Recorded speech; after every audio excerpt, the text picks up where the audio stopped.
Hello అందరికీ నేను మీ Vennela welcome back to our channel. ఈరోజు మన వీడియోలో కామన్గా చేసే పప్పు చకోడీలు మీతో షేర్ చేసుకోబోతున్నాను.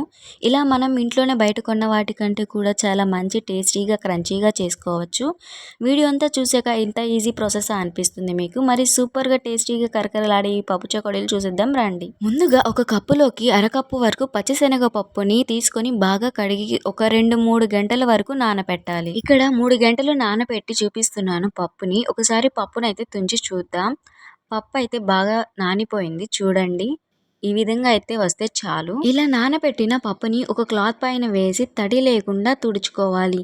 లేదంటే 5 లేదా 10 నిమిషాల వరకు ఆరబెట్టి తీసుకోండి ఈ పచ్చి శనగపప్పుని. ఈ శనగపప్పుని ఆరబెట్టుకుంటున్నాం కదా, ఎందుకు ఆరబెట్టుకుంటున్నామంటే మనం ఆయిల్లో వేసుకొని డీప్ ఫ్రై చేసుకుంటాం కదా, అప్పుడు ఈ శనగపప్పుకి వాటర్ ఏమైనా ఉంటే అప్పుడు ఆయిల్ అనేది బ్లాస్ట్ అవుతుంది. అలా బ్లాస్ట్ అవ్వకుండా ఉండాలంటే ఈ శనగపప్పుని బాగా ఆరబెట్టుకోవాలి. సో ముందుగా ఇలా శనగపప్పుని ప్రిపేర్ చేసుకున్నాక ఈ పప్పుని రెడీగా పక్కనుంచి ఇంకో గిన్నెని తీసుకోండి. ఒక కప్పు వరకు బియ్యం పిండిని, అలాగే మరో అరకప్పు వరకు మైదా పిండిని తీసుకోండి. ఈ బియ్యం పిండిలో సగం మైదాని వేసుకొని చేసుకోవడం వలన పప్పు చకోడీలు చాలా పర్ఫెక్ట్గా వస్తాయి. మీరు కావాలంటే మొత్తం మైదాని కూడా వాడి చేసుకోవచ్చు. ఇప్పుడు ఈ బియ్యం పిండిని మైదా పిండిని బాగా కలుపుకోవాలి. ఏ ఉండలు లేకుండా బాగా కలుపుకోవాలి. సో అలా కలుపుకున్న తరువాత బియ్యం పిండిని మైదా పిండిని ఎంతైతే తీసుకున్నామో దీనికి సమానంగా నీళ్ళను తీసుకొని వేడి చేసుకోవాలి.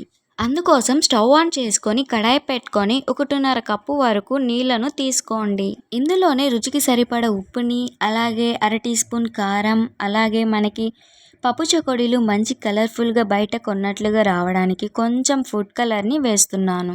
ఫుడ్ కలర్ అనేది చిటికెడు వేస్తే చాలు. ఇది ఆప్షనల్ ఫ్రెండ్స్, మీరు వేసుకుంటే వేసుకోండి, లేదంటే లేదు. చూడండి ఫ్రెండ్స్, నీళ్ళు ఎప్పుడైతే మరగడం స్టార్ట్ అవుతుందో అప్పుడు ఇందులోకి మనం కలిపి పెట్టుకున్న బియ్యం పిండిని మైదా పిండిని వేసుకోవాలి. అలాగే ఇలా వేసుకున్నాక ఒక చేత్తో పిండిని వేస్తూ మరో చేత్తో కలుపుతూ తీసుకోండి. ఈ పిండిని బాగా అడుగంటకుండా బాగా కలుపుకోవాలి. ఈ విధంగా కలుపుకోవాలి.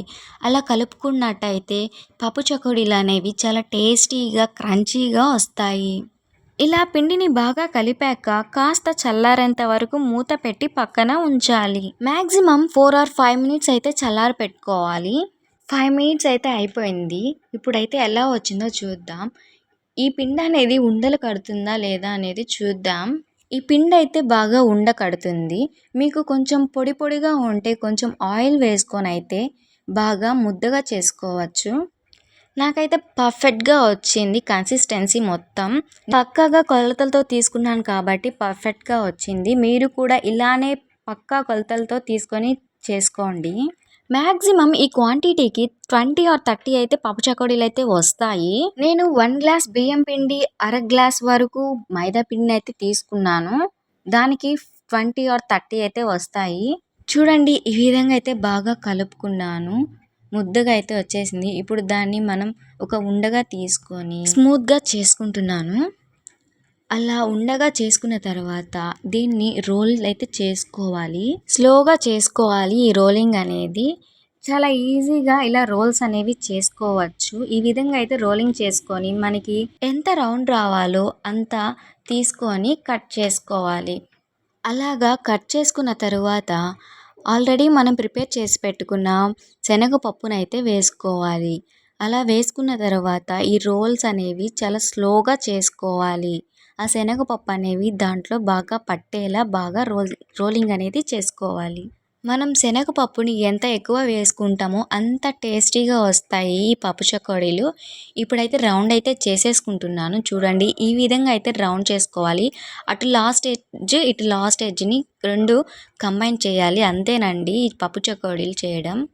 అలాగే అదే ప్రాసెస్లో ఇంకోటి చూపిస్తున్నాను చూడండి. అదే విధంగా ఇలా స్లోగా మూవ్ చేస్తూ ఆ శనగపప్పుని దానికి అంటుకునేలాగా బాగా రోలింగ్ అయితే చేసుకోవాలి. ఈ విధంగా అయితే రోలింగ్ చేసుకోండి. చాలా స్లోగా చేసుకోవడం వలన ఆ పిండి అనేది విరగకుండా బాగా మెత్తగా వచ్చి బాగా అంటుకుంటుంది. మరి ఈ విధంగా కొన్ని చేసేసుకుంటున్నాను. చూడండి, చాలా సింపుల్ ప్రాసెస్ అండి ఇవి. మనం బయట కొన్నట్లుగానే ఉంటుంది. చూడండి, 1 అవర్ టైం పట్టిద్ది అంతేనండి. ఈ ప్రాసెస్ అంతా ఈజీగానే ఉంటుంది. ఈ పప్పు చెకోడీలన్నీ చేసుకున్న తరువాత ఒక కడాయి తీసుకొని దాంట్లోకి ఆయిల్‌నయితే పోస్తున్నాను. ఈ పప్పు చెకోడీలకి ఆయిల్ కొంచెం ఎక్కువే పట్టిద్ది. అందుకని ఆయిల్ కొంచెం ఎక్కువే తీసుకోండి. ఈ ఆయిల్ కొంచెం హీట్ అయ్యాక ఈ చెకోడీలనేవి దీంట్లోకి వేసేసుకోవాలి. ఈ చెకోడీలనేవి ఒక్కొక్కటిగా వేసుకోండి. అన్నీ ఒకేసారి వేసుకోకూడదు. అలా వేసుకుంటే అంటుకోపోతాయి. ఎందుకంటే మనం శనగపప్పు అని వేసుకున్నాం కదా! ఆ శనగపప్పు అనేది విరగకుండా ఒక్కొక్కటి వేసుకోవాలి. అలా వేసుకున్న తరువాత డైరెక్ట్‌గా తిప్పకుండా ఒక 3 ఆర్ 4 మినిట్స్ ఆగి అప్పుడు తిప్పుకోవాలి ఈ పప్పు చెకోడీలని. ఈ విధంగా అయితే ఈ చెకోడీలన్నిటిని తిప్పేసుకోవాలి. ఈ పప్పు చెకోడీలనేది బాగా కాలిపోయాయి. చూడండి బ్రౌనిష్ కలర్ అయితే వచ్చేసాయి చెకోడీలనేవి. చూడండి చాలా కలర్‌ఫుల్‌గా ఉన్నాయి ఈ పప్పు చెకోడీలనేవి. ఇవన్నీ ఒక గిన్నెలోకైతే వేసేసుకుంటున్నాను. అంతేనండి. ఈ పప్పు చెకోడీలనేవి చాలా తొందరగా అయిపోతాయి. 1 అవర్ టైం పట్టిద్దంతే. ఇలా మనం ఇంట్లోనే బయట కొన్న వాటికంటే కూడా చాలా టేస్టీగా, క్రంచీగా చేసుకోవచ్చు. అంతేనండి. ఈ విధంగా మీరు ట్రై చేయండి. ఎలా వచ్చిందో నాకు కామెంట్ చేయండి. అలాగే నెక్స్ట్ వీడియోలో ఏం కుకింగ్ వీడియో చేయాలో మీరు కామెంట్ చేసినా నేను ట్రై చేస్తాను చేయడానికి. Please subscribe our channel. ఎవరైనా కొత్తగా నా వీడియోస్ చూస్తున్నట్టయితే సబ్స్క్రైబ్ చేసుకోండి. అలాగే లైక్ చేసి షేర్ చేయండి.